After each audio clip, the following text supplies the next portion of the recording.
우리가 오늘 함께 나눌 말씀은 구약성경 사무엘하서 24장 1절에서 17절까지 말씀입니다.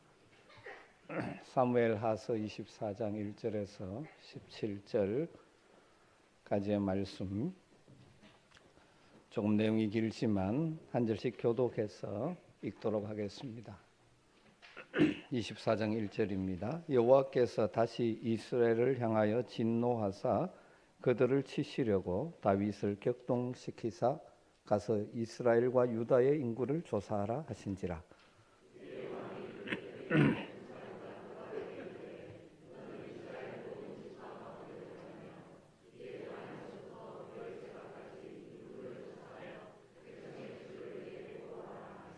요압이 왕께 아뢰되 이 백성이 얼마든지 왕의 하나님 여호와께서 100배나 더하게 하사 내 주 왕의 눈으로 보게 하시기를 원하나이다. 그런데 내 주 왕은 어찌하여 이런 일을 기뻐하시나이까 하되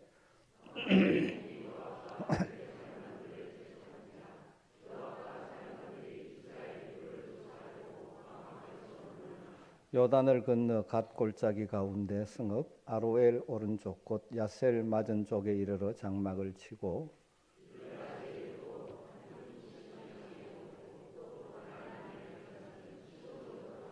두로 견고한 성에 이르고 위 사람과 가나안 사람의 모든 성읍에 이르고 유다 남쪽으로 나와 브엘세바에 이르니라.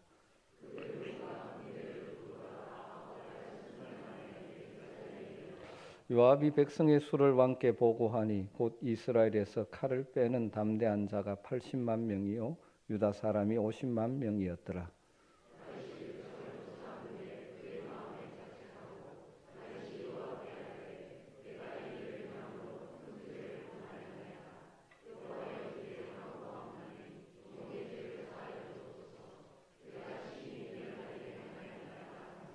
다윗이 아침에 일어날 때 여호와의 말씀이 다윗의 선견자 된 선지자 갓에게 임하여 이르시되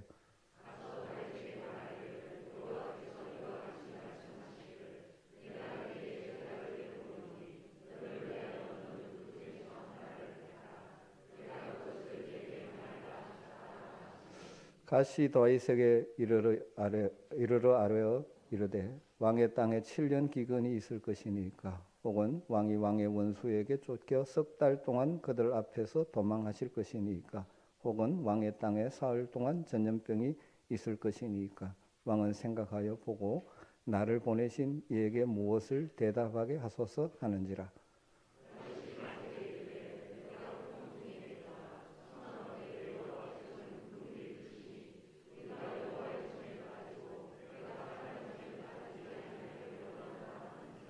이에 여호와께서 아침부터 정하신 때까지 전염병을 이스라엘에게 내리시니 단에서부터 브엘세바까지 백성의 죽은 자가 7만 명이라.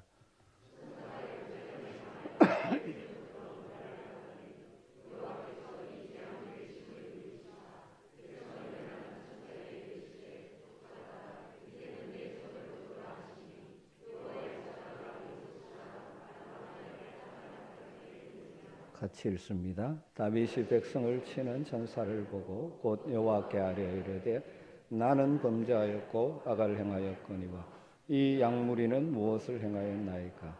청하건대 주의 손으로 나와 내 아버지의 집을 치소서 하니라. 아멘. 지난 주간에 집사님 한 분 전화하셔서 목사님 유행에 민감하시네요. 그러시. 코로나가 잠깐 재유행했던 것 같습니다. 유행에 민감만 해야 되는데 민감해서 한 주간 말씀을 못 전했습니다. 지난주에 영상으로 예배를 드리면서 우리 김성환 목사님 설교 들으면서 참 은혜를 많이 받았습니다. 한 번씩은 매주 내가 하는 것보다 낫겠다. 여러분, 우리 하나님은 오직 유일하신 여호와 하나님이십니다. 하나님만 사랑하며 사십시다. 여러분 기도해 주셔서 큰 어려움 없이 나왔고 조금 이제 장기침만 남아 있습니다. 여러분 위해서 기도해 주시기를 부탁드립니다. 사무엘하서 이제 드디어 마지막 24장에 이르렀습니다.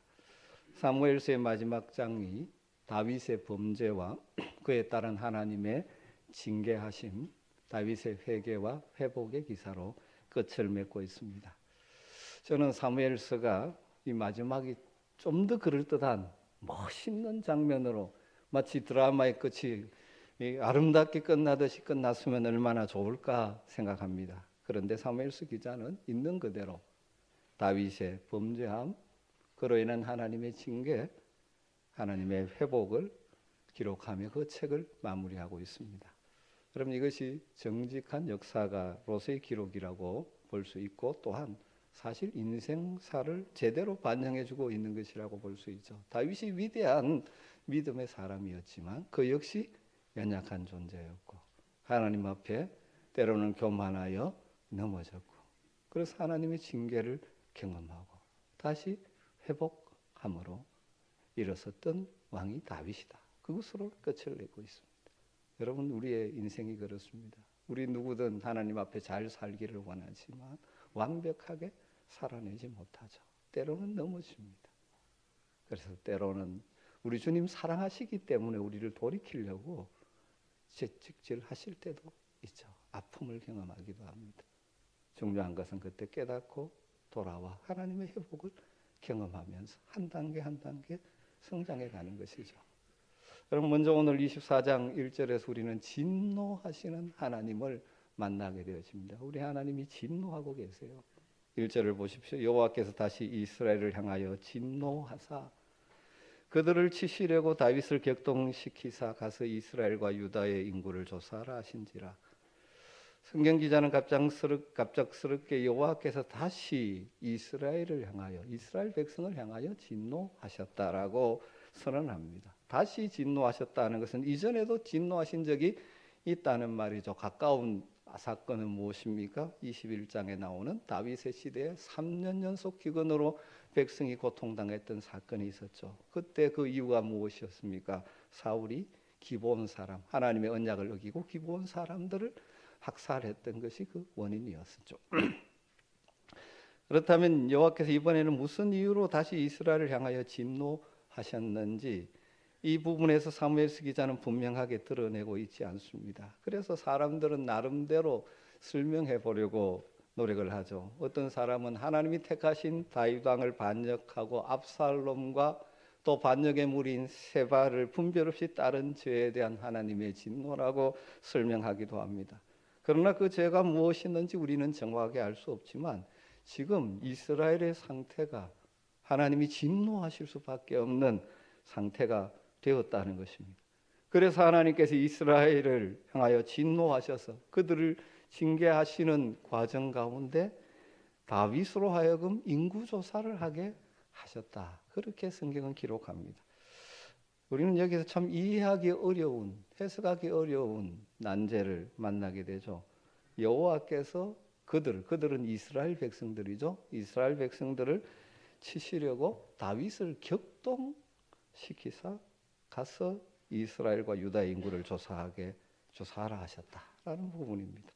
여기 격동시키다 이 단어는 히브리어로 수트라는 단어, 부축이다.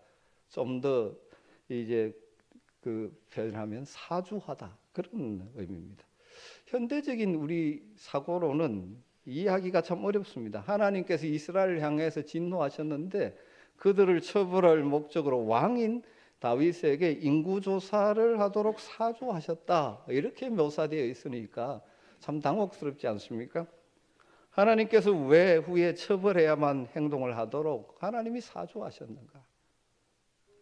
여러분, 우리는 이 표현을 어떻게 이해할 수 있을까요? 먼저 근본 전제는 이것을 전제로 해야 됩니다. 우리 인생이 하나님이 일하시는 방식, 하나님의 행동 방식을 완전하게 이해할 수 있다는 착각을 버려야 합니다.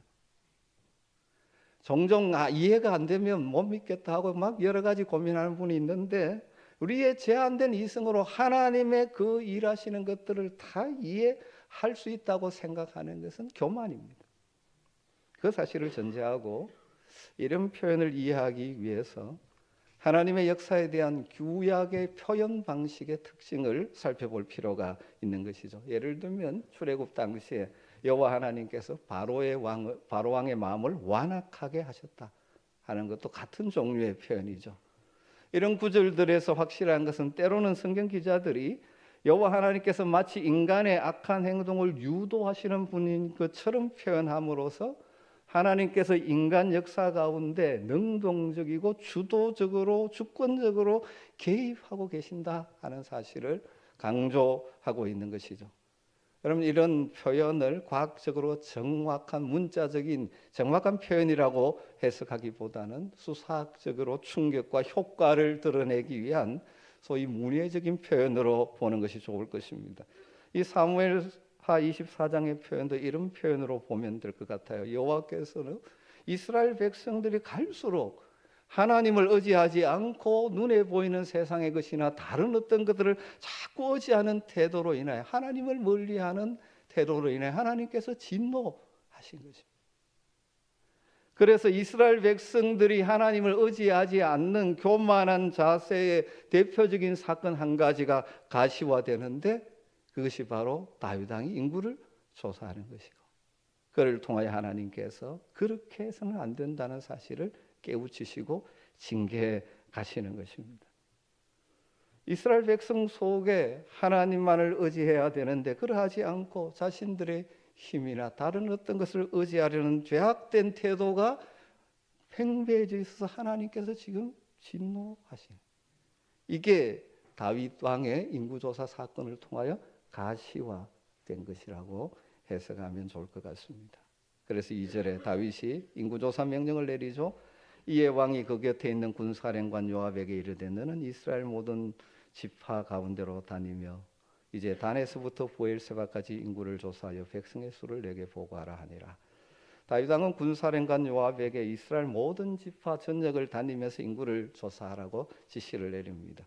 여러분, 그런데 왜 인구 조사가 잘못입니까? 다윗 왕 이후에 양심 가책을 넣게 회개해야 될 이유가 여기에 있는데 왜 그럴까요? 또 하나님께서 이 사건 때문에 7만 명이나 죽게 할 만큼 진노해야 될 이유가 무엇인 것 같습니까? 출애굽 시대에 모세는 2번이나 인구조사를 했죠. 그러나 하나님께서 전혀 진노하지 않으셨습니다.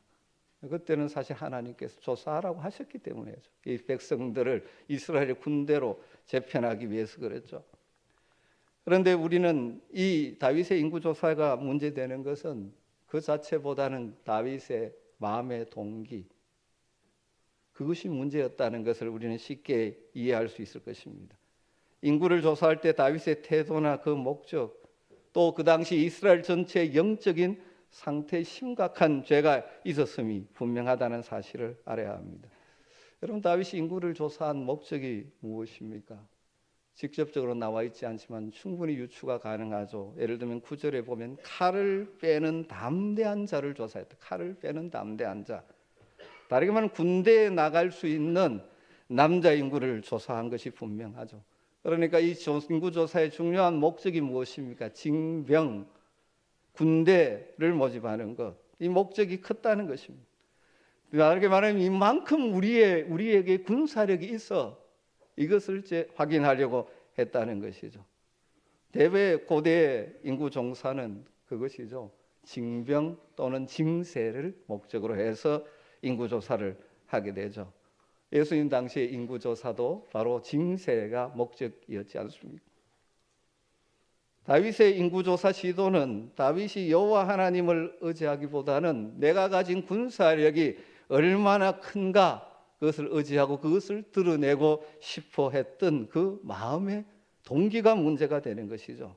그러면서 이렇게 하는 이유가 무엇입니까? 왕으로서 그 당시 이방의 열방의 왕처럼 다윗은 하나님이 세우신 하나님을 대신하는 왕으로 백성들을 통치해야 되는데 열방의 왕처럼 나도 이렇게 군대가 있어. 그러면서 그 군대 조직을 통하여 자기의 손안에 권력 아래 모든 것을 통치하려는 그런 시도였다라고 볼 수 있죠. 아마도 압살롬의 반역으로 약화된 왕권을 더 확고히 하고자 했을 수도 있고 노년의 자기의 업적을 더 높이 드러내기 위해서 자기 도치에 빠져 행한 일일 수도 있습니다. 다윗이 위대한 왕이었고 하나님 앞에서 살았었지만 이 순간은 지금 하나님을 신뢰함을 잊어버리고 뭘 보고 있습니까? 눈앞에 얼마나 내가 힘이 있느냐.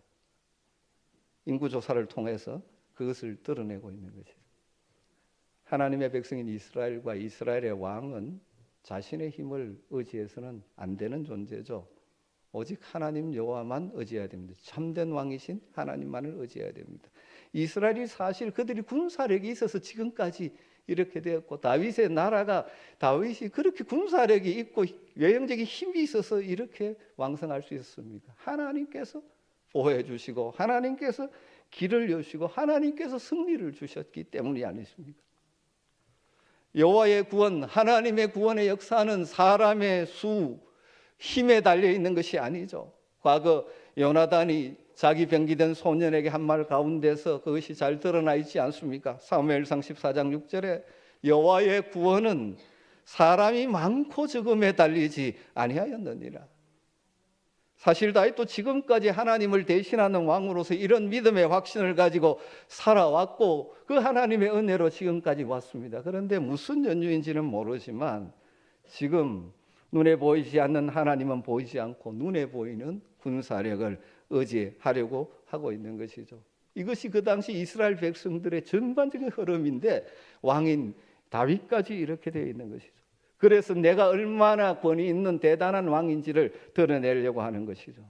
하나님은 하나님보다 군사력, 외형적인 힘을 더 의존하는 것을 기뻐하지 않으셨습니다.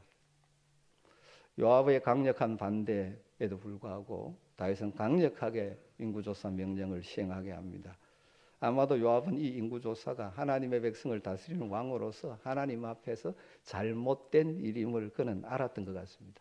여러분 한번 생각해 보십시오. 다윗이 지금 자기 것만의 정적인 이 시력을 상실하다 보니까 정치 군인인 요압보다도 판단이 흐려졌어요.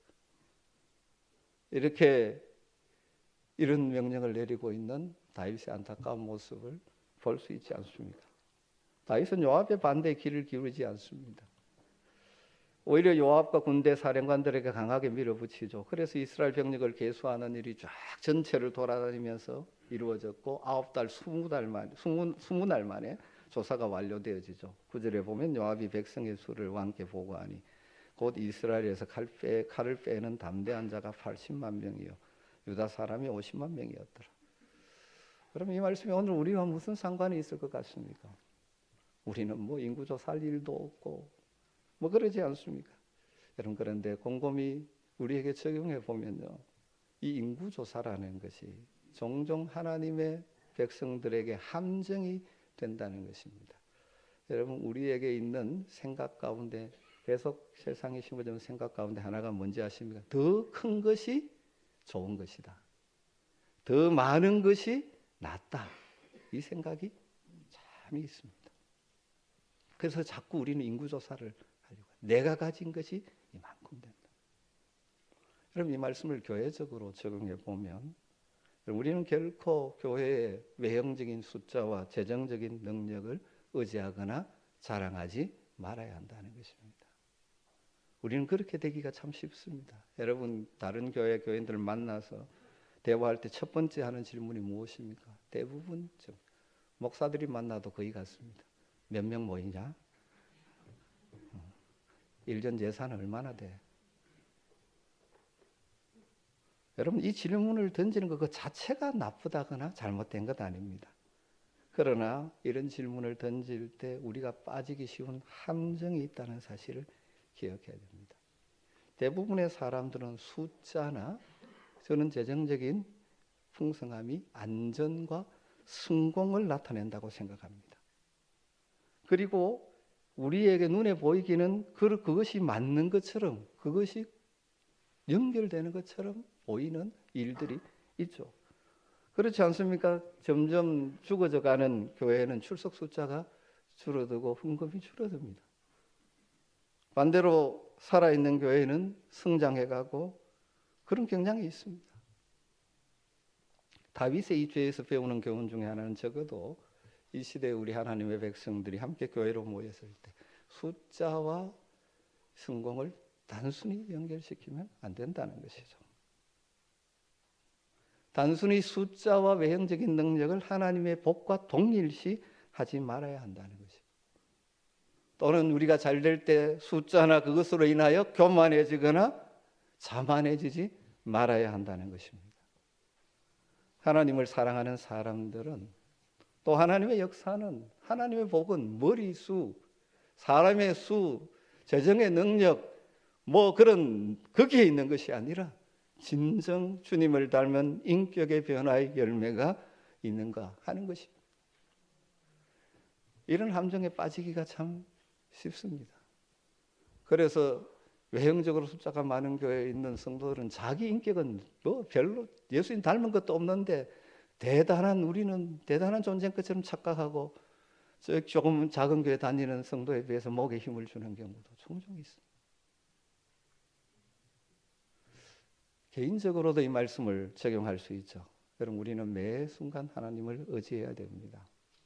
하나님을 의지하지 않고 내 능력, 내 재산, 내 지혜를 의지하는가, 그리고 그것을 드러내고 자랑하는가, 하나님이 너무너무 싫어하신다는 거죠. 여러분, 특별히 현재 잘 되고 있는 분들 더 주의하셔야 됩니다. 처음에는 하나님의 은혜입니다. 그런데 나도 모르는 사이에 내가 이런 실력을 갖추어서, 내가 이런 재정적인 능력이 있어, 내가 이런 힘이 있어, 그래서 하나님 의지하는 것이 하나님은 뒷전으로 밀리기 시작하면 하나님은 싫어하시고 그때부터 무너지기 시작하는 것입니다. 이렇게 인구조사가 끝난 후에 다윗이 자신이 저지른 이 행동이 큰 잘못임을 깨닫게 되어집니다. 이건 다윗에게 있는 위대함이고 은혜죠. 10절에 보면 다윗이 백성을 조사한 후에 그의 마음에 자책하고, 다윗이 잘못을 깨달은 이유가 여기에 표현되어 있죠. 그 마음에 자책했다라고 우리말 번역했는데, 그 히브리어 원문에서 문자적으로 번역하면 다윗의 마음이 그를 쳤다.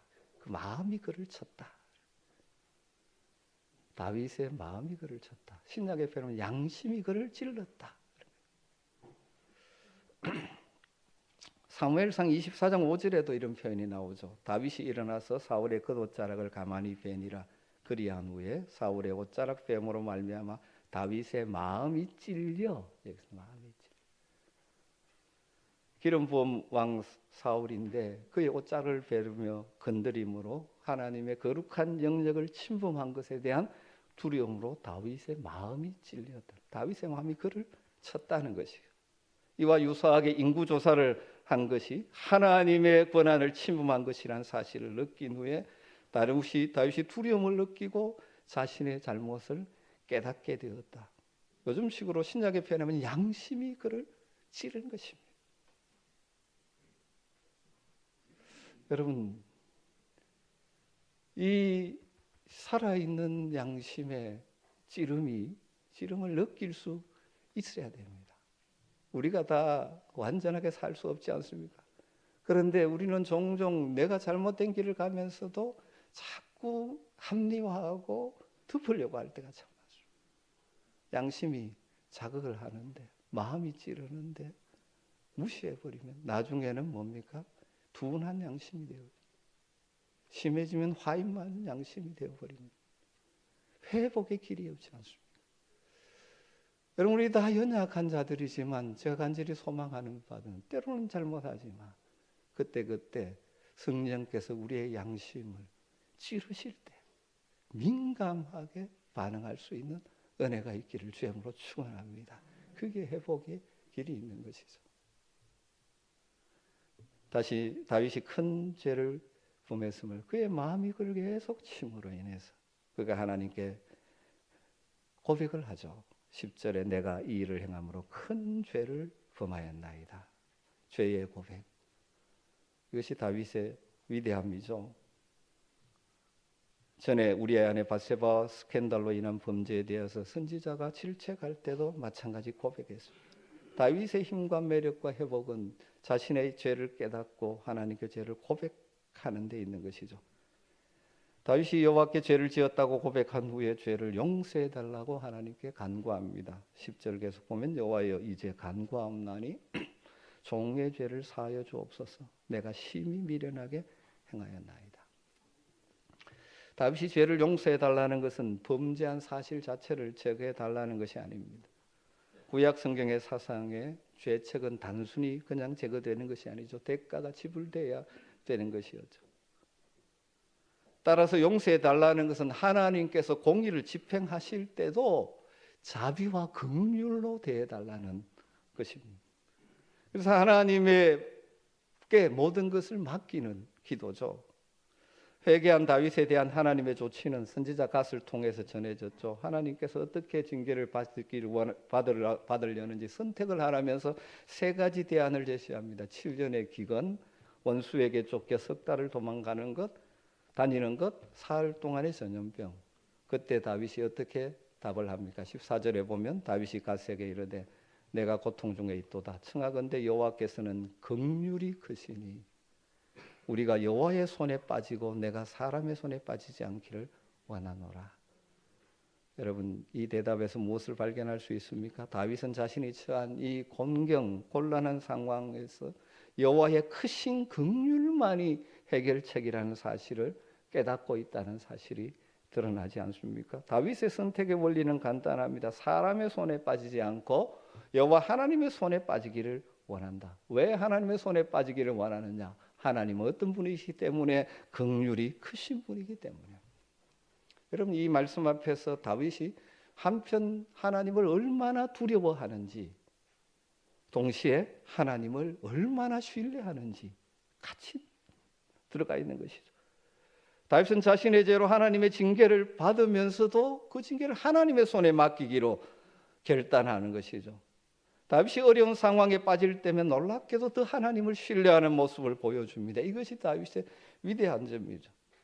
그렇다고 해서 다윗이 이렇게 하나님을 신뢰하는 모습을 보면 하나님이 처벌 없이 무조건 용서해 주는 값싼 은혜가 있을 것이라고 기대한 것이 아니죠. 단지 하나님으로부터 내려오는 공의의 심판, 처벌, 징계 안에도 하나님의 긍휼이 또 있을 것임을 신뢰하는 것입니다. 여호와 하나님께서는 다윗의 인구조사에 대한 벌로 전염병을 내리셨죠. 그것이 15절에 나옵니다. 이에 여호와께서 그 아침부터 정하신 때까지 전염병을 이스라엘에게 내리시니 단에서부터 브엘세바까지 백성의 죽은 자가 7만 명이라. 여러분, 이 심판, 이스라엘에게 임한 심판의 일반적인 표면적으로 드러난 것은 다윗의 인구조사지만 그것이 드러나게 된 배경은 이스라엘이 다 하나님을 신뢰하지 않고 떠났기 때문이죠. 거기에 대한 하나님의 징계 의미는 분명합니다. 하나님을 의지하지 않고 군대의 숫자를 의지한 죄에 대해 결과가 무엇입니까? 그 숫자를 감해버리시는 것이죠. 그래서 무엇을 보여줍니까? 다윗이 의지하고 자랑 삼았던 그 군사력은 하나님이 손대시면 아무것도 아니다 하는 것을 보여주십니다. 종종 사랑하는 하나님의 백성들에게 하나님께서 이렇게 깨우쳐 주시는 경우가 종종 있습니다. 너무 돈 신앙생활하면서도 하나님보다 돈을 더 우선시하고 붙들고 있으면 하나님께서 오래 참으시지만 때를 따라 고치시기 위해서 그 문제를 쳐버리실 경우가 있습니다. 그러면서 깨닫게 되죠. 이런 후에 깨닫게 되죠. 이건 아무것도 아니구나. 하나님이 치면 아무것도 아니구나. 여러분, 혹시 여러분 현재 하나님 말고 다른 것을 붙들고 의지하는 거 있습니까? 그것 있으면 내가 살 것 같고 내가 행복할 것 같고 그래서 하나님 없이 그것 붙들고 살고 계십니까? 빨리 깨우치시길 주님으로 축원합니다. 사랑하시면 계속 그냥 두지 않고 깨우치기 위해서 때로는 그 부분을 치실 때도 있습니다. 정하신 때까지라고 표현합니다. 일반적으로 생각하면 3일 하셨으니까 3일 끝이라고 볼 수 있겠지만 다음 구절을 보면 하나님께서 이 3일이 되기 전에 긍휼로 간섭하셔서 멈추신 것을 보게 되죠. 16절에 천사가 예루살렘을 향하여 그의 손을 들어 멸하려 하더니 여호와께서 이 재앙 내리심을 뉘우치사 백성을 멸하는 천사에게 이르시되 족하다 이제는 내 손을 거두라 하시니 아마도 천사가 예루살렘을 치는 전염병 재앙 첫날이 아마 절정이었던 것으로 보입니다. 그런데 그 절정의 순간에 하나님 취소 명령을 내리죠. 족하다. 이제 내 손을 거두어라. 하나님이 이만하면 족하다라고 생각하신 것입니다. 이 16절의 표현은 14절에서 다윗의 신앙, 긍휼이 크신 하나님께 맡기는 이 신앙에 대한 반응으로 하나님의 긍휼하심, 심판 가운데도 징계 가운데도 긍휼을 보여주시는 것이죠. 다윗은 여호와의 긍휼이 크시다고 신뢰했습니다. 여호와의 뉘우침, 이 표현이 인간의 모습을 표현한 것이죠. 이 하나님의 뉘우침, 다윗의 기대는 긍휼에서 나온 것이죠. 다윗은 하나님의 긍휼이 크시다라면서 하나님을 신뢰한 것이 옳았다는 것을 증명해 주시는 거죠. 우리 하나님 사랑하는 그의 백성들을, 자녀들을 잘못된 길로서 돌이키기 위해서 때로는 징계하시는 분이지만 징계 가운데도 긍휼이 풍성하신 분, 우리 하나님이십니다. 마지막으로 17절을 살펴보고 마무리하십시다. 17절을 보면 다윗이 백성을 치는 천사를 보고 곧 여호와께 아뢰어 이르되 나는 범죄하였고 악을 행하였거니와 이 양무리는 무엇을 행하였나이까? 청하건대 주의 손으로 나와 내 아버지의 집을 치소서 하니라. 나와 내 아버지 집을 치소서. 반복하면서 이 모든 죄의 원인은 자신이라고 밝히고 이스라엘 백성들은 뭘로 표현합니까? 약물이라고 표현합니다. 약물이. 이 표현 속에서 다윗의 회복이 담겨져 있는 것 같습니다. 이전에 인구조사할 때는 다윗이 어떤 마음, 백성을 어떻게 대합니까? 자기를 돕는 군사력으로 생각하는 거죠. 일반적인 열방의 이방의 왕처럼 자기에 주어진 권리를 뭡니까? 자기를 위해서 사용할 수 있는 왕이라고 생각합니다. 그래서 백성을 뭐로 봅니까? 군대로 보는 거죠. 그런데 지금 뭐로 보고 있습니까? 약물이로. 그러니까 다윗이 하나님을 신뢰하고 떠남으로 인해서 하나님이 원래 세우신 이스라엘의 목자 같은 왕으로 세움을 받았는데 그 마음을 잃어버리고 열방 왕처럼 독재자, 자신을 위하여 백성을 이용하는 왕으로 전락했었는데 다시 백성을 뭐로 봅니까? 약물이로. 목자의 심정이 회복되어진 것이죠. 백성을 인구조사와 행정조직을 통해서 자신의 권력을 키우는 도구로 삼는 열방 같은 왕, 그런 리더십이 하나님의 나라에서는 되어서는 안 된다는 것을 다윗이 다시 깨닫는 것이죠.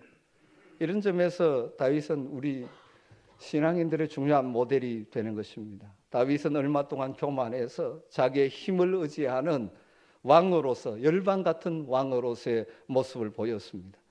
다윗은 인구조사를 통해서 자기의 권력을 조직화하고 자기의 인생을 스스로 만들어 가려는 독재적인 지도자, 자기의 권한을 자기를 위해서 사용하는 그런 열방 같은 왕의 모습을 보이기도 했었습니다. 그러나 하나님의 징계를 통해서 깨달은 후에 자신의 죄를 자백하고 백성을 위하여 자신과 자신의 집을 희생할 각오가 된 목자의 심정을 회복하게 된 것이죠.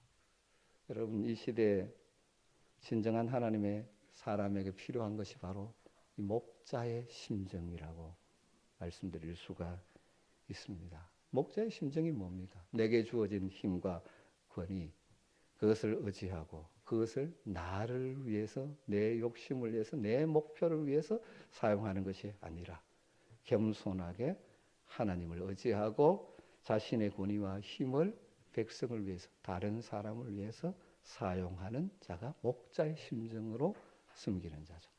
그런 사람들을 통하여 하나님의 나라가 임하는 것입니다. 여러분, 이 시대에 우리 교회가 하나님의 나라를 세상에 보여줘야 되는데 하나님의 교회의 리더십들이 세상의 리더십처럼 변질되면 안 되는 것이죠. 목자의 심정이 있어야 되는 것입니다. 여러분, 이 땅에 안타깝게도 상처 입고 고통을 당하며 교회 가운데서도 어려움을 겪는 그런 교회들을 왜 그렇습니까? 목사든 장로님이든 교회 리더들이 목자의 심정을 잃어버리고 자기에게 주어진 권위와 힘을 자기 욕망을 위해, 자기를 위해서 사용하는, 그렇게 되지 않습니까? 여러분, 저를 비롯한 우리 교역자들과 우리 교회 장로님들, 집사님들, 권사님들, 평신도 리더십들이 정말 세상적인 리더십이 아니라 목자의 심정을 늘 유지할 수 있도록 기도해 주시기를 주님으로 부탁을 드립니다. 하나님 앞에 서 있지 못하면 그렇게 될 수 되기가 쉬운 것이 연약한 존재입니다. 다윗도 그런 넘어짐의 순간이 있었습니다. 여러분이 어느 곳에든지 여러분이 영향력을 미칠 수 있는 힘이 있는 자리에 있습니까?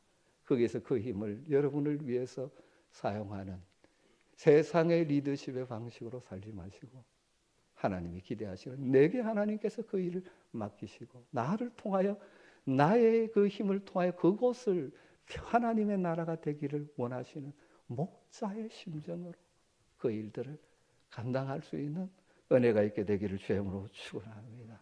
여러분 먼저 믿는 여러분 우리 교회 새로운 가족으로 혹은 믿음이 연약한 자들을 대할 때 이 목자의 심정이 있었으면 좋겠습니다. 여러분 이 나라의 민족이 지금 이렇게 갈등하고 있는 이유 중에 무엇입니까? 리더십들에게 목자의 심정이 없지 않습니다. 위해서 기도하십시오. 특별히 부족한 종과 우리 교회를 위해서 기도할 때 리더십, 목자의 심정을 잃지 않도록 기도해 주시기를 부탁드립니다. 그럴 때 진짜 하나님의 나라가 임하게 되는 것입니다. 결론적으로 오늘 메시지의 가장 핵심은 무엇입니까? 눈에 보이는 군사력을 의지하려는 것을, 외형적인 다른 세상의 것들을 의지하는, 그래서 하나님을 의지하지 않고 신뢰하지 않는 것을 하나님은 너무너무 싫어하신다는 것입니다. 여러분 하나님만을 의지하고 하나님의 뜻을 따라 목자의 심정으로 여러분의 가정과 일터에서 살아가시기를 주의 이름으로 축복합니다. 기도하겠습니다. 하나님 감사합니다. 다윗의 범죄와 회복의 과정을 통하여 우리에게 주시는 주의 음성을 듣습니다. 주님, 우리를 긍휼히 여겨 주시옵소서. 자칫하면 우리도 하나님을 놓치고 눈에 보이는 것을 의지함으로 하나님과 멀어지기 쉬운 연약한 존재이오니 날마다 우리 마음에 성령의 깨우침을 하러 가셔서 주님께 더 가까이 하며 주님만을 신뢰하며 우리의 삶에 주님의 뜻을 이루어드릴 복된 성도들 되게 하여 주시옵소서. 예수님의 이름으로 기도드리옵나이다.